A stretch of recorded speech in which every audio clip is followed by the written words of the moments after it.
खामगाव शेगाव मार्गावर वन विभागाने अवैध लाकूड वाहतुकीवर मोठी कारवाई केली आहे। गुप्त माहितीच्या आधारे टाकलेल्या छाप्यात ट्रकसह तब्बल 5,63,937 रुपयाचा मुद्देमाल जप्त करण्यात आला आहे। नेमके काय घडले पाहूया सविस्तर। 24 जुलैच्या मध्यरात्री वन परिक्षेत्र कार्यालय संरक्षण खामगावचे पथक शेगाव खामगाव मार्गावर गस्त घालत असताना त्यांना अवैध लाकूड वाहतुकीची गुप्त माहिती मिळाली। त्यानुसार माऊली अभियांत्रिकी कॉलेजजवळ MP 09 SG 0275 क्रमांकाचा ट्रक अडवून तपासणी करण्यात आली। तपासणी दरम्यान ट्रकमध्ये 11 घनमीटर जळाऊ लाकूड आढळून आले।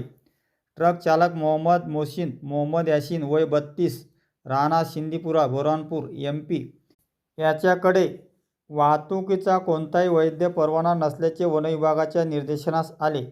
यानंतर वन विभागाने तात्काळ कारवाई करत ट्रक आणि लाकूड जप्त केले। या कारवाईत 13,937 रुपयाचे जळाऊ लाकूड आणि 5,50,000 रुपयाचा ट्रक असा एकूण 5,63,937 रुपयाचा मुद्देमाल जप्त करण्यात आला असून संबंधितांविरुद्ध वन गुन्हा दाखल करण्यात आला आहे।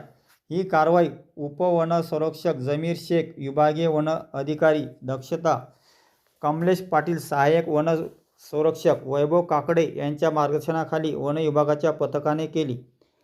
अवैध वृक्षतोड आणि लाकूड वाहतुकीवर वन विभागाने कारवाईचा बडगा उगारल्याने संबंधितांमध्ये खळबळ उडाली आहे। या प्रकरणाचा पुढील तपास वन विभागाकडून सुरू आहे।